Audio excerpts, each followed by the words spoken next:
जी राजस्थान।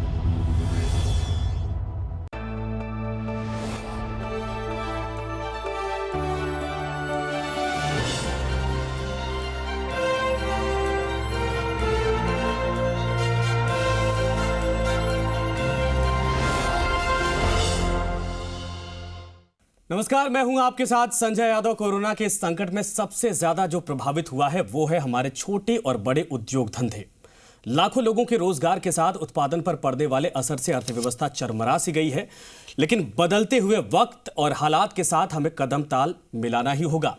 नई सोच और नई रणनीति बनानी होगी, विकास और वृद्धि के रास्ते तलाशने होंगे। इसीलिए जी राजस्थान कर रहा है ई विमर्श।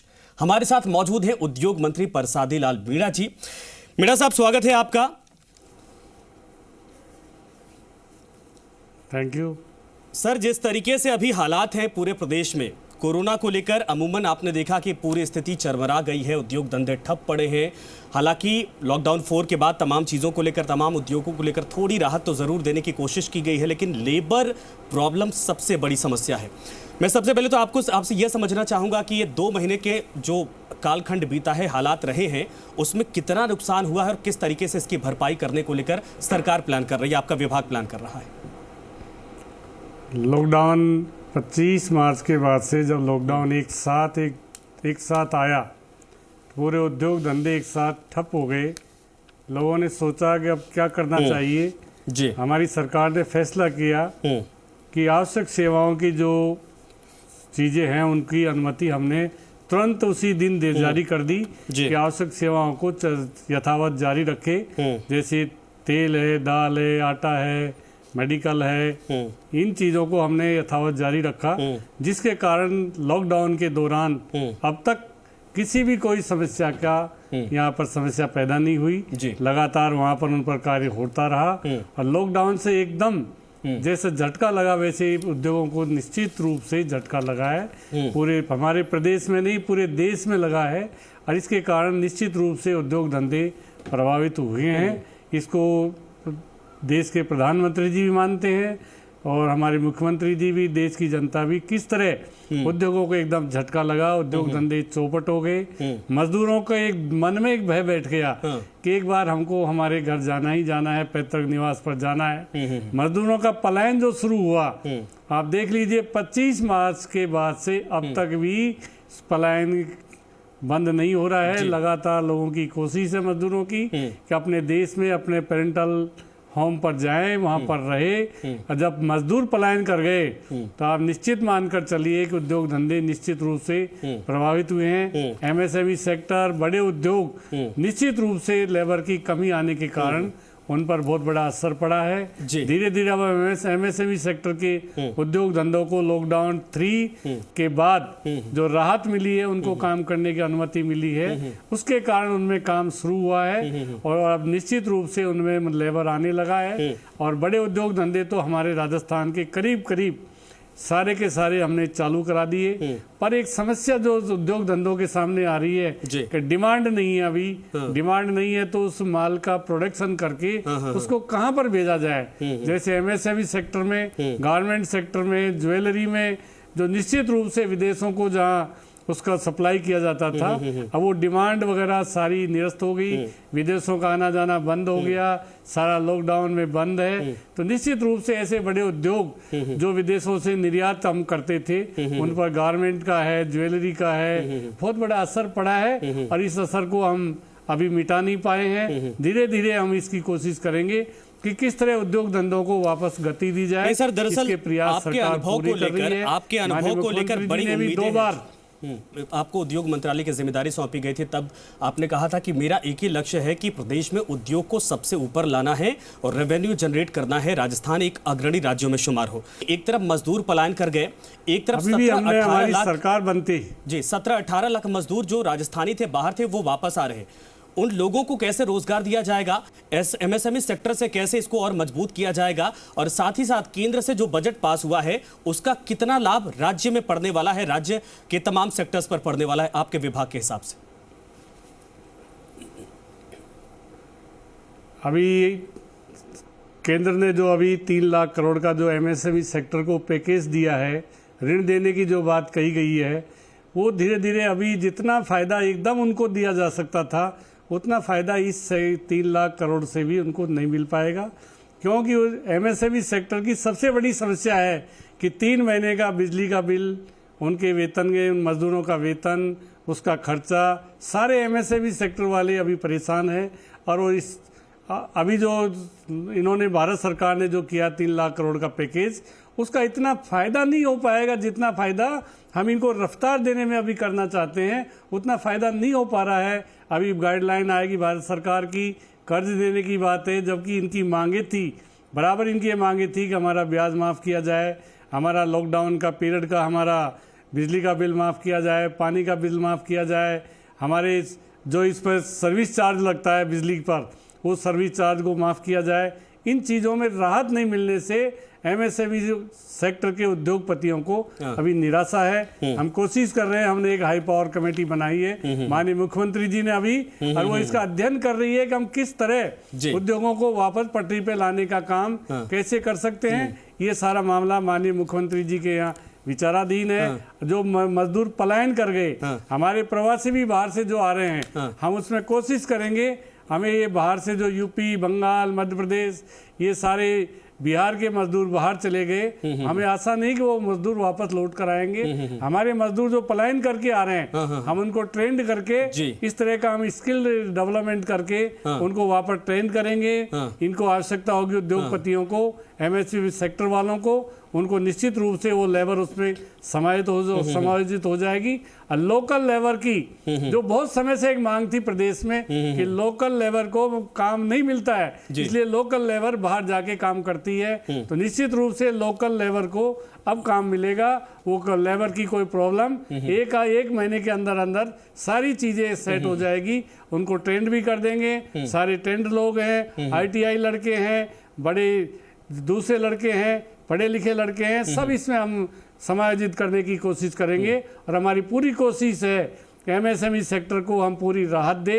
अभी भी हमने एमएसएमई सेक्टर के लिए जो नई नीति बनाई, नई औद्योगिक नीति बनाई, निवेश नीति बनाई, अभी हमने मुख्यमंत्री जी ने, हम सबसे पहले देश में सबसे पहले हम एमएसएमई का कानून लेकर आए। 3 महीने तक नई औद्योगिक इकाई लगाने वाले को 3 साल तक कोई परमिशन की जरूरत नहीं पड़ेगी, अपना उद्योग लगाए और उसको चलाए। सरकार की तरफ से उनको पूरा सहयोग रहेगा। तो वाकई में किसी तरह तारीफ का हुई थी कोई आपकी, सरकारी बर्डन, इस कदम की आपके तारीफ हुई थी, लेकिन एक जनता के सवाल में मुझे लगता है कि कई सरकारें इस वक्त एक मौका है जिसको लपकना चाहती हैं। वो ये है कि कोरोना काल में जो चीन से कंपनियां भाग रही हैं, चूंकि आपके इधर नीमराना की बात की जाए या फिर जितने राजस्थान अलवर से सटे हुए इलाके, यहाँ पर आपने साफ तौर पर जापानी और कोरियन कंपनियों को जगह दी है। क्या ऐसी कोई पॉलिसी बनाई जा रही है कि ये कंपनियां साउथ में ना जाकर, गुजरात में ना जाकर, महाराष्ट्र में ना जाकर राजस्थान में आए? और एक और सवाल इसमें जोड़ना चाहूंगा, गुजरात और यूपी ने अपने लेबर पॉलिसी में अभी परिवर्तन किया है ताकि कंपनियों को लुभाया जा सके। क्या राज्य सरकार की तरफ से, आपकी तरफ से, आपके मंत्रालय की तरफ से कोई ऐसा सोचा गया अभी तक इस पर?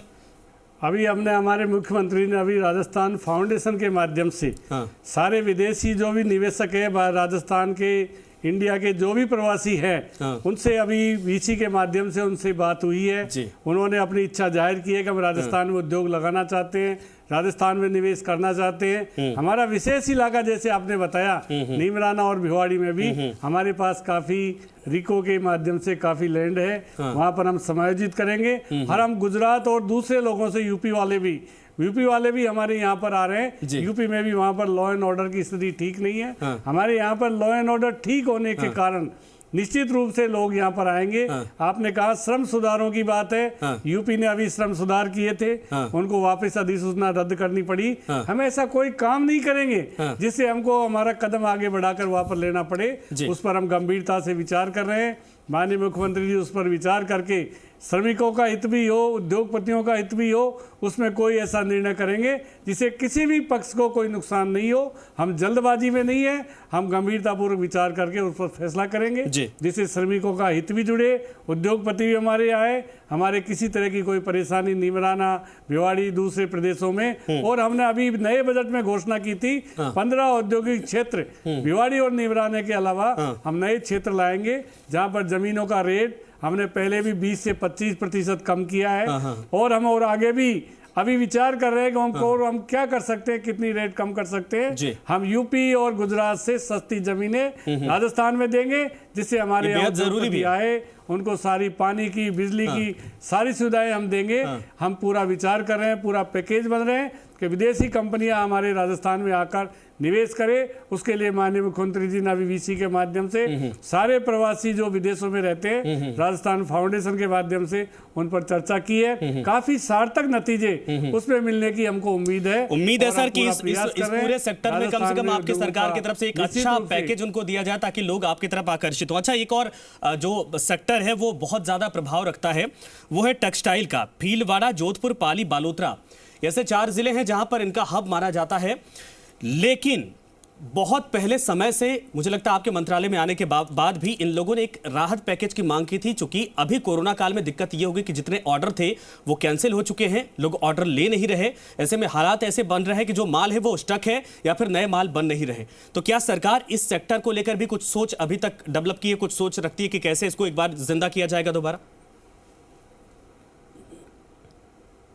निश्चित रूप से टेक्सटाइल की हमारी चारों जगह की जो एक भीलवाड़ा है, बालोतरा है, जोधपुर है, पाली है, ये हमारे टेक्सटाइल की बड़ी इकाइयां हैं। इनका सारा का सारा करीब सारा माल विदेशों में निर्यात होता है। आपको पता है कि विदेशों की स्थिति क्या हो रही है, अभी सारे ऑर्डर निरस्त हो रहे हैं, कोई आयात निर्यात हो नहीं रहा है। जल्दी इस पर भारत सरकार प्रतिबंध हटाएगी तो निश्चित रूप से हमारी टेक्सटाइल की यूनिटें जो भी है वो तेज गति से काम करेंगे। ये सही है, उनके पास स्टॉक इतना है, उसको अभी कोई लेने वाला नहीं है, तो एक्स्ट्रा माल बनाकर वो कोई बर्डन मोल लेना नहीं चाहते।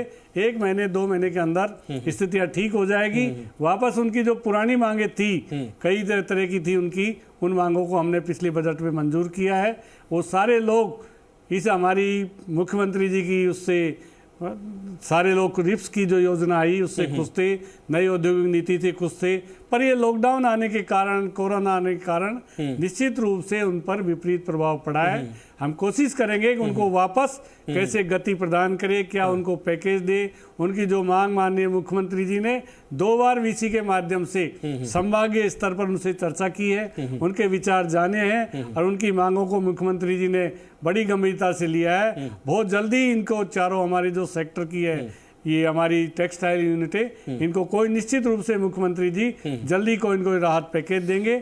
उनकी प्रसादी लाल जी, बिल्कुल सही आपने कहा के अनुरूप सर, आप दे सकते हैं। आप तो काफी पुराने नेता हैं, गांधीवादी नेता कहलाते हैं, 5 बार विधायक रह चुके हैं, मंत्रालय की जिम्मेदारी कई बार संभाल चुके हैं। सर, व्यापारियों की हालत को आप जानते हैं। इस शो से पहले कई छोटे व्यापारियों से जब बातचीत की हमने और राजस्थान ने बातचीत की, तो उनका कहना था कि देखिए सरकार की तरफ से कई छोटे छोटे शुल्क, वो फिक्स शुल्क लगाए गए हैं, उनको अगर हटा लिया जाए तो एमएसएमई सेक्टर, छोटे व्यापारी जो उभरना चाहते हैं उनके लिए फायदा हो जाएगा। तो क्या उस बारे में भी कोई सोच अभी तक रखी गई है सरकार की तरफ से कि व्यापारियों की इस दुविधा को दूर किया जा सके और एक फ्लो में व्यापार शुरू हो सके? देखो, ये लॉकडाउन के बाद सरकार के निश्चित रूप से इस पर विचार करेगी। और हमने पहले सी कैटेगरी की जो हमारी यूनिटें रिको क्षेत्र में थी, उनका सर्विस टैक्स हमने पहले ही अदा कर दिया। रिको की और आरएफसी जो हमारे अभी राहत देने की बात है, उस पर भी हम विचार कर रहे हैं किस तरह उनको ब्याज में और उनके किस तरह उनकी किस्तों को हम ड्यू करें, उनकी किस्तें ड्यू नहीं हो उसको आगे बढ़ाएं। इसके लिए भी हम विचार कर रहे हैं कि हमारे उद्योगपतियों को हम क्या राहत दे सकते हैं। इस पर हम गंभीरता से हमारा विभाग विचार कर रहा है। और निश्चित रूप से उनकी जो मांगे हैं, हम चाहते हैं कि जब उद्योग चालू होंगे तो निश्चित रूप से लोगों को रोजगार मिलेगा, सरकार को रेवेन्यू मिलेगा और सरकार निश्चित रूप से एक कुछ किस्मत वाली रहेगी कि हमारे सारे उद्योग जब एक बार पुनः शुरू हो जाएंगे। पर ये आपको भी पता है कि लॉकडाउन के कारण, लॉकडाउन 1-2 के कारण सारे उद्योग धंधों को हमको बंद करना पड़ा था। लॉकडाउन के भारत सरकार की लॉकडाउन की जो पॉलिसी थी, लॉकडाउन 3 में आकर हमने इनको शुरू करने की कोशिश की है। और अभी हमारी सारे उद्योग करीब हमारे 80% उद्योग अब शुरू हो गए। लेबर की संख्या चाहे भले ही कम हो, पर हमने उनको शुरू किया है। टेक्सटाइल का, सीमेंट वाली हमारी सारी फैक्ट्रियां, बड़े उद्योग भी हमारे शुरू हो गए और हम बहुत कोशिश करेंगे। इनको क्या राहत पैकेज माननीय मुख्यमंत्री जी बहुत जल्दी इस पर घोषणा करने वाले हैं कि इनको क्या राहत पैकेज देंगे। सारे उद्योगपतियों के विचार वीसी के माध्यम से उन्होंने जाना है। हमारी कोशिश है कि उद्योगों की बहाली प्रदेश की कुछ आर्थिक बहाली होती है, उस पर सरकार गंभीरता से विचार कर रही है। अच्छा, कई ज़िले ऐसे हैं सर, सरकारें आती हैं जाती हैं, चीज़ें बदलती जाती हैं। राजस्थान के कई ऐसे ज़िले हैं जो वाकई में विकास के पैमाने पर या उद्योग के पैमाने पर अच्छे खासे डेवलप हो चुके हैं। कई ऐसे ज़िले हैं जो एक वक्त में डेवलप थे लेकिन अभी वहाँ से चीज़ें हट गई हैं।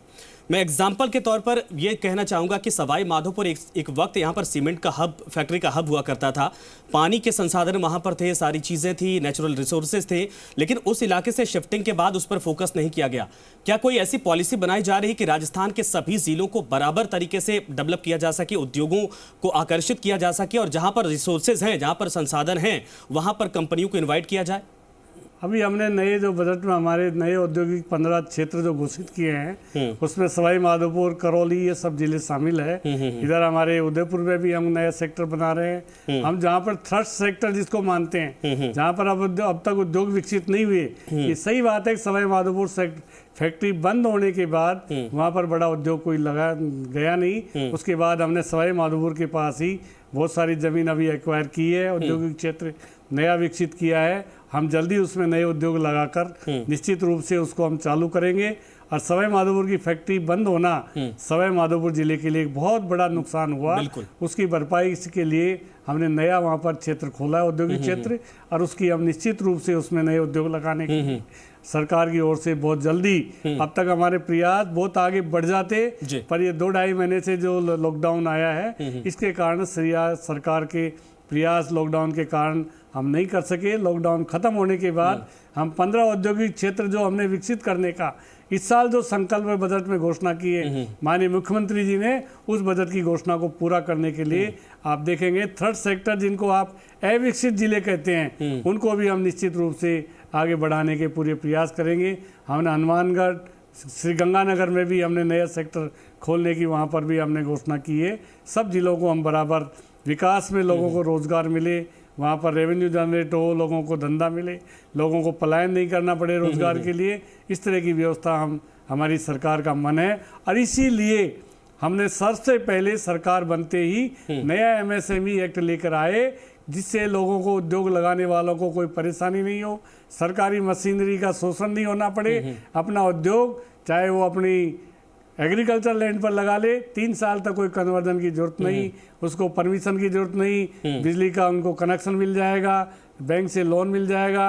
और तो एमएसएमई के लिए भारत सरकार ने भी अलाउ किया है। मुझे एक निश्चित रूप से भारत सरकार से एक राहत एमएसएमई को मिली है। हमारे एक्ट को भारत सरकार ने भी सराहना की है और उन्होंने इसका दायरा बढ़ाकर 100 करोड़ तक का टर्नओवर पर इन्होंने मान्यता दी है कि 100 करोड़ तक के टर्नओवर को भी हम एमएसएमई सेक्टर में मानेंगे। ये बहुत हमारी सरकार की बहुत बड़ी सफलता है। एमएसएमई के उन्होंने इस कानून को और आगे बढ़ाने के लिए, दायरा बढ़ाने के लिए, जिस तरह का उनको लोन वगैरह मिलेगा, कर्ज की फैसिलिटी मिलेगी, उससे निश्चित रूप से एमएसएमई सेक्टर में एक बड़ी राहत आएगी और लोगों को राहत मिलेगी बैंकों से जिनकी किस्तें। सर लेकिन अच्छा हुआ आपने जिक्र कर दिया, बीच में कई व्यापारियों की, छोटे व्यापारियों की कंप्लेन थी कि एमएसएमई सेक्टर में, या फिर कहा जाए कि जितने स्टार्टअप्स वाले लोग हैं जो अपनी कंपनियां शुरू करना चाहते हैं, उनको इजीली लोन नहीं मिल पा रहा। सरकार की तरफ से कहा गया, केंद्र और राज्य सरकार दोनों इस बात को सपोर्ट करती है, लेकिन वाकई में बैंकों की तरफ से उनको प्रोवाइड नहीं करवाया जा रहा। इसका कोई समाधान निकलेगा? दूसरा ये सवाल मेरा, मैं छोटा सा इसमें जोड़ना चाहूंगा, एक ज्वेलरी उद्योग और साथ ही साथ कालीन उद्योग, ये 2 ऐसे सेक्टर हैं जो राजस्थान की पहचान भी हैं और इससे एक बड़ा वर्ग रोजगार भी पाता है और विदेशों तक इसको एक्सपोर्ट किया जाता है। चूंकि लॉकडाउन तो चल रहा है लेकिन इसके पहले से ये प्रभावित होते रहे, सरकार से बहुत सपोर्ट की मांग कर रहे थे, क्या इस पर फोकस है कुछ? सरकार की ओर से कालीन उद्योग को भी निश्चित रूप से फोकस मिलेगा कि ये घरों में ही लगाकर जिस तरह उद्योग चलाते हैं, लोगों को रोजगार मिलता है, ये सारा विदेशों में सप्लाई होता, निर्यात होता है, उसके कारण हम इस सेक्टर को भी देख रहे हैं। हम सभी सेक्टर को, कोई भी सेक्टर अछूता नहीं रहे, हमारी सब सेक्टर पर निगाह है। सारे सेक्टर शुरू होंगे तभी लोगों को पहले की तरह रोजगार मिलेगा। और हमारी कोशिश है कि सारे प्रयास हमारे लोगों को रोजगार देने पर रहेगा। जो हमारे प्रवासी बाहर से आ गए उनको नए उद्योग लगाने के लिए भी हम प्रेरित करेंगे। जो लोग ट्रेंड है उनको कहेंगे कि एमएसएमई में अपना उद्योग लगाए, सरकार उनके पूरा मदद करेगी, सरकार उनका पूरा ध्यान रखेगी। हम चाहते हैं कि ज़्यादा से ज़्यादा एमएसएमई सेक्टर में यहाँ पर उद्योग लगेंगे तो निश्चित रूप से आप लॉकडाउन के पहले देख लीजिए कि हमारे 1 साल के अंदर 400 के करीब नए उद्योग लगाने की एप्लीकेशन आई और सेम डे उनको 2 मिनट में उनको परमिशन मिल गई। कुछ लोगों ने शुरू कर लिया, तो ये एक तरह से बहुत अच्छी शुरुआत है। लोग फ्रीडम महसूस कर रहे हैं उद्योग विभाग में कि अब उद्योगों में किसी तरह की सरकारी दखलंदाजी नहीं रहेगी। इसलिए एमएसएमई हमारा जो कानून नया है उससे निश्चित लोग से उद्योगों को बहुत बड़ा उससे राहत मिली है, लोगों को राहत मिलेगी और लोग स्वतंत्र रूप से अपनी इकाइयाँ लगा सकेंगे, लोगों को रोजगार मिलेगा, लोगों को नए धंधे खुलेंगे, चाहे कालीन का लगाए, चाहे और कोई नमकीन बनाने का लगाए, चाहे कोई आटा मिल लगाए, चाहे कोई तेल मिल लगाए, चाहे कोई भी सेक्टर में जाकर अपने उद्योग स्थापित कर सकते हैं। सरकार उनके पूरी निश्चित रूप से सरकार का ध्येय शुरू से है हमारी सरकार का ज्यादा। लेकिन सर एक दुविधा अभी है प्रसादी लाल जी, एक दुविधा अभी ये है कि 20% ही महज डिमांड है और डिमांड नहीं होगी तो उत्पादन मुश्किल हो जाएगा। तो चूंकि ठीक है अभी लॉकडाउन चल रहा है, इसके बाद चीज़ों को पटरी पर लाने की कोशिश की जाएगी। जितने मजदूर हमारे अपने थे जो बाहर जाके काम करते थे उनको ट्रेन करके लगाया जाएगा। बाहर वाले मजदूरों की अभी हम उम्मीद नहीं कर सकते कब तक वापस आएंगे, लेकिन एक मोटा कहा जाए कि कितना वक्त लग सकता है पूरे उद्योगों को दोबारा पटरी पर लाने के लिए, क्योंकि अभी हम उस माहौल की बात कर रहे हैं जो एक सिर्फ रनिंग कंडीशन में आएगा, लेकिन बेहतर स्थिति में आने में कितना समय लग जाएगा अभी कोई अंदाजा है? देखो अभी लॉकडाउन चल रहा है पूरे देश में, आपको पता है लॉकडाउन में जिस तरह की नियम बने हुए हैं, उद्योग धंधों के जिस तरह सप्लाई का काम है, आवाजाही विदेश में निर्यात करने का काम है, यहाँ पर सप्लाई का काम है, उसमें अभी गति पकड़ने में 3-4 महीने का समय निश्चित रूप से लगेगा। इस बात को हमें सच्चाई से स्वीकार करना चाहिए। उद्योगों को वापस गति देने में उनको बैंकों से लोन भी लेना पड़ेगा, मजदूरों को ट्रेंड भी करना पड़ेगा, नए मजदूर भी लगाने पड़ेंगे, नए रास्ते भी तलाश करने पड़ेंगे। उद्योग धंधों को वापस पटरी पे लाने के लिए उनको बिजली का बिल भी जमा कराना पड़ेगा, पानी का बिल भी जमा कराना पड़ेगा। सारी चीज़ें ऐसी है जो उनको एकदम संभालने के लिए 2-3 महीने का टाइम निश्चित रूप से होना चाहिए। उनका जो माल पहले का बना हुआ है उसको सप्लाई करने में, उसका पेमेंट आने में भी दिक्कत आएगी। तो निश्चित रूप से लॉकडाउन के कारण उद्योग धंधे प्रभावित हुए हैं। 2-3 महीने के अंदर लॉकडाउन समाप्त होने के 2-3 महीने के अंदर निश्चित रूप से उद्योग वापस अपनी गति पकड़ेगा और वापस उसी गति पर लाने के लिए सरकार उनको भी कोई माननीय मुख्यमंत्री जी कोई राहत पैकेज देंगे जिससे वापस। प्रसादी लाल जी चूंकि समय खत्म हो गया सर, लेकिन मैं चाहूंगा जाते जाते आप तमाम जो छोटे उद्योगपति हैं जो नया अपना व्यापार शुरू करना चाहते हैं या फिर जितने बड़े उद्योगपति जो कंफ्यूजन में इस माहौल में है, उनके लिए एक छोटा सा मैसेज आप दीजिए ताकि एक बूस्टअप उनको भी मिल सके और राजस्थान में उद्योग को भी बूस्टअप मिल सके। देखो सरकार की ओर से बड़े उद्योगपतियों को, छोटे उद्योग वालों को, एमएसई सेक्टर को, रिको वालों को, उद्योग वालों को मेरी ओर से, सरकार की ओर से पूरा सहयोग रहेगा। माननीय मुख्यमंत्री जी की ओर से पूरा सहयोग रहेगा। सरकार उनके साथ है, सरकार उनकी सब समस्या का समाधान करेगी। सरकार उनके हर जो भी प्रॉब्लम आएगी, सरकारी जो बकाया है उनका, एमएसई सेक्टर वालों का, मुख्यमंत्री जी ने कहा कि उन सब सरकारी बकाया 2000 करोड़ के करीब बताया, उसका भी हम 45 दिन के अंदर अंदर सरकारी भुगतान भी हम करवा देंगे। कहीं कोई उनको परेशानी नहीं आए, इसके लिए सरकार पूरे साथ में। बिल्कुल सही प्रसादी लाल जी, साफ तौर पर आपने कहा सर माफ करिएगा समय चूंकि खत्म हो गया, लिमिटेड समय है, लेकिन आपका धन्यवाद हमसे जुड़ने के लिए, समय देने के लिए और ये तमाम बातें जो उद्योग को लेकर, व्यापारियों को लेकर और राजस्थान के विकास को लेकर है, इस तमाम बातों को समझाने के लिए, बताने के लिए। तो बहरहाल उद्योग मंत्री प्रसादी लाल मीणा हमारे साथ थे। उन्होंने साफ तौर पर कहा कि व्यापारियों को दिक्कत नहीं हो सकती है क्योंकि सरकार साथ में खड़ी है, लॉकडाउन का वक्त चल रहा है, लेकिन पॉलिसी मेकिंग की जा रही है। आधा दर्जन उद्योग नीतियां बनाई गई हैं और इस कोरोना काल के बाद उनमें परिवर्तन भी किया जा सकता है, लेकिन किसी को भी इसमें घबराने की जरूरत नहीं है और उद्योगों का रास्ता साफ किया जाएगा। उद्योगों को बाहर से भी लाया जाएगा, जो उद्योगपति यहां पर हैं उनके लिए भी रास्ता क्लियर किया जाएगा और हर एक चीज दोबारा पटरी पर आएगी। फिलहाल ई विमर्श में यहां पर फिलहाल इतना ही। आगे फिर आपसे मुलाकात होगी किसी और मंत्री के साथ।